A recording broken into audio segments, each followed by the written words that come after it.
দেশের ইতিহাসে এই প্রথম পুলিশের হাতে গ্রেপ্তার কোনো সাবেক প্রধান বিচারপতি। তিনি এবিএম খায়রুল হক। বৃহস্পতিবার সকালে রাজধানীর ধানমন্ডি থেকে খায়রুল হককে গ্রেপ্তার করে গোয়েন্দা পুলিশ।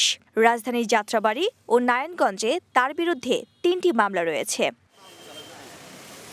খায়রুল হকের গ্রেপ্তারে খুশি বিএনপি। তাকে বাংলাদেশের একজন বড় শত্রু উল্লেখ করে দলের মহাসচিব মির্জা ফখরুল ইসলাম আলমগীর বলেন, বিএনপি আশা করে সঠিক তদন্তের মাধ্যমে তার দৃষ্টান্তমূলক শাস্তি হবে, যাতে ভবিষ্যতে কেউ প্রধান বিচারপতির চেয়ারে বসে রাষ্ট্রের ক্ষতি করতে না পারে।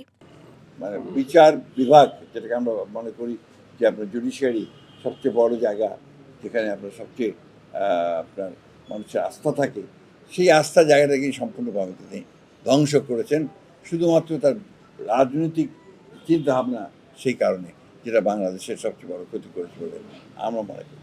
আওয়ামী লীগের বিরুদ্ধে একটি বড় অভিযোগ, তারা আদালতের দোহাই দিয়ে তত্ত্বাবধায়ক সরকার ব্যবস্থা বাতিল করে দিয়েছিল দীর্ঘদিন ক্ষমতায় থাকার জন্য। আর বিচারপতি খায়রুল হকের বিরুদ্ধে অভিযোগ, তিনি আওয়ামী লীগের ওই পরিকল্পনা বাস্তবায়নের প্রধান সহযোগী। বিএনপি নেতা ব্যারিস্টার কায়সার কামালের ভাষায়, খায়রুল হক ছিলেন শেখ হাসিনার চেয়েও বড় আওয়ামী লীগার। বাংলাদেশের মানুষ তাকে চিনে একজন জ্ঞান পাপী হিসাবে। জ্ঞান পাপী কেন বললাম? জ্ঞান পাপী, এই মহামান্য সুপ্রিম কোর্টের পবিত্র জায়গায় সর্বোচ্চ চেয়ারে বসে তার স্বেচ্ছায়, যে কারণে বললাম মোর ক্যাথলিক দেন পোপ, স্বেচ্ছায় সজ্ঞানে উদ্দেশ্য প্রণোদিত হয়ে তত্ত্বাবধায়ক সরকার ব্যবস্থাকে বিলোপ করেছেন। তারপরের ইতিহাস প্রত্যেকেরই আমাদের জানা।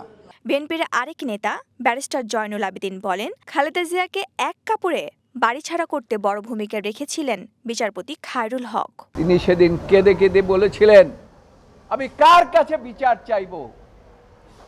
বলেছিলেন, আমি এক কাপড়ে চলে এসেছি, যেখানে আমার সংসার, যেখানে আমার শহীদ রাষ্ট্রপতি জিয়াউর রহমানের সংসারে আমি গিয়েছি, তা যেখানে সব শহীদ রাষ্ট্রপতি জিয়াউর রহমানের স্মৃতি বিজড়িত, আমার সন্তানদের স্মৃতি বিজড়িত, সেখান থেকে আজকে আমাকে এক কাপড়ে বের করে দিয়েছে।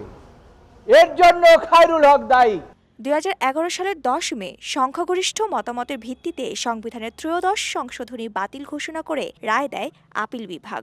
এবিএম খায়রুল হক তখন প্রধান বিচারপতি। ওই রায়ের আলোকে সংবিধানের পঞ্চদশ সংশোধনের সময় তত্ত্বাবধায়ক সরকার ব্যবস্থা বাতিল করে দেয়া হয়। ফলে 2014 থেকে 2024 পর্যন্ত পরপর 3টি নির্বাচন হয় দলীয় সরকারের অধীনে। মাহিলা ইসলাম, ওয়ান নিউজ, ঢাকা।